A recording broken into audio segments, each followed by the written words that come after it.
자, 이번 시간에는요.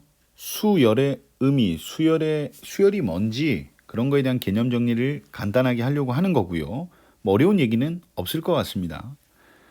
일단 수열은 수의 나열을 의미합니다. 술이 나열되어 있는 상태, 그걸 줄여서 수열료.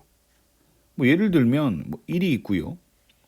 갑자기 11이 나오고요. 그 다음에 뭐 5, 2, 모르겠어요. 무슨 규칙으로 수가 나열되어 있는지 모르겠지만 살다 보면 이런 수의 나열을 만날 일이 있겠죠, 우리가. 그래서 이걸 수열이라고 하고 다만 몇 가지 약속들은 이제 이루어졌는데 이렇게 숫자와 숫자들 사이사이에는 콤마를 쓰자. 콤마를 써서 좀 구별을 해주자라는 정도의 약속이랑요. 이렇게 처음으로 나열되어 있는 수를요. 첫째 항이라고 이름까지 지어놨습니다. 첫째 항. 그리고 맞아요. 이 콤마 사이에 있는 이 수들을 항이라고 이름을 지었습니다. 근데 특별히 이렇게 앞에 있는 거예요. 맨 앞에 있는 거. 이걸 첫째 항. 그럼 이렇게 두 번째에 있는 녀석은 두 번째 항이 되겠죠. 두 번째 항. 세 번째에 있는 건 셋째 항. 뭐 이렇게 얘기하시면 됩니다.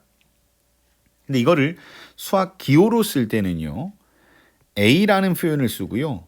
처음에 나열되어 있는 수는 여기 A 밑에다가 처음에 있는 숫자라는 의미로 1이라고 쓰자고 약속했습니다. A1이요.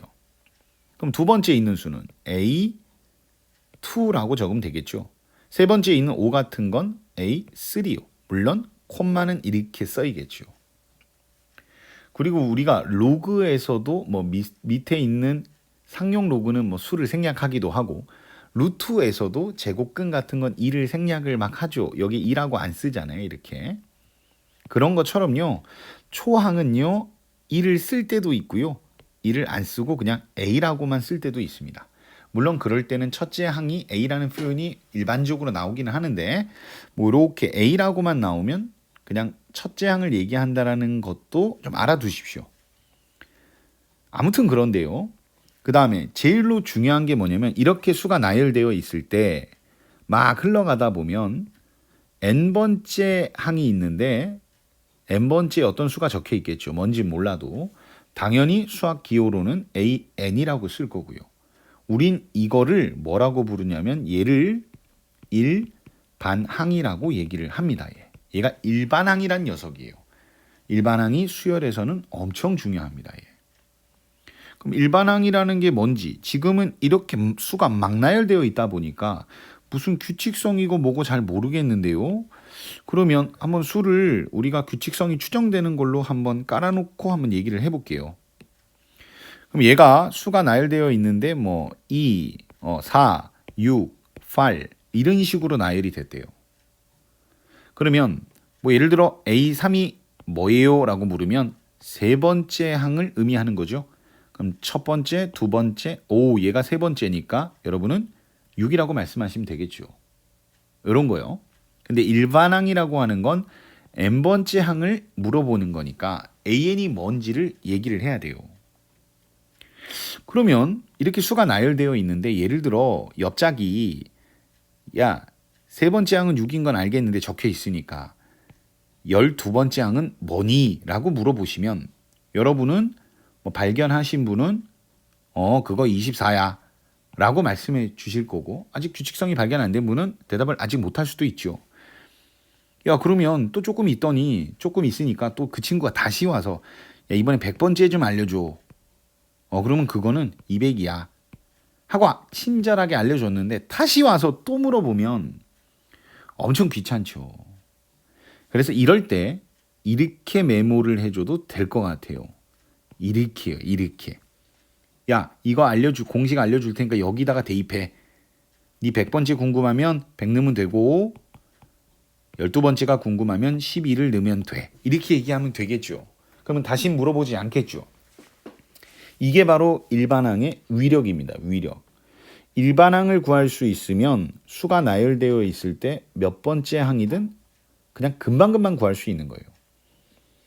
그래서 뭐 이게 왜 2n이에요? 라는 설명은 뭐 여러 가지로 얘기할 수 있겠지만 첫째 항이 2고 두 번째 항이 4, 세 번째 항이 6, 네 번째 항이 8이니까요. 이 수들을 보니까 여기 적혀 있는 수에 그냥 간단하게 두 배를 하면 이 값들이 나오죠. 3에다가 두 배를 하면 6이 나오는 것처럼요. 그러니까 n번째 항은 당연히 두 배를 한 값 2n이라고 말씀하시면 되겠죠. 이런 걸 일반항이라고 한다고요.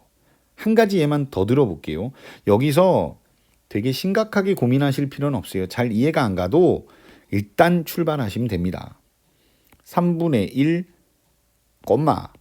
4분의 2, 5분의 3, 뭐 이런 수의 나열도 있을 수 있겠죠. 그러면 이렇게 나열되어 있을 때 AN은 뭐니? 라고 물어본다면 가만 보니까 첫째 항도 둘째 항도 세 번째 항도 모두 이렇게 짝대기 분수 표현이 있으니까 얘도 당연히 찍 거놓고 생각을 해야겠죠. 그러면 위에 있는 수들은 보니까 이 짝대기 위에 있는 숫자들은요. 1, 2, 3. 첫 번째 1 적혀 있고요. 첫 번째, 두 번째에는 2가 적혀 있고 세 번째에는 3요. 첫 번째에는 1, 두 번째는 3, 두 번째는 2, 세 번째는 3.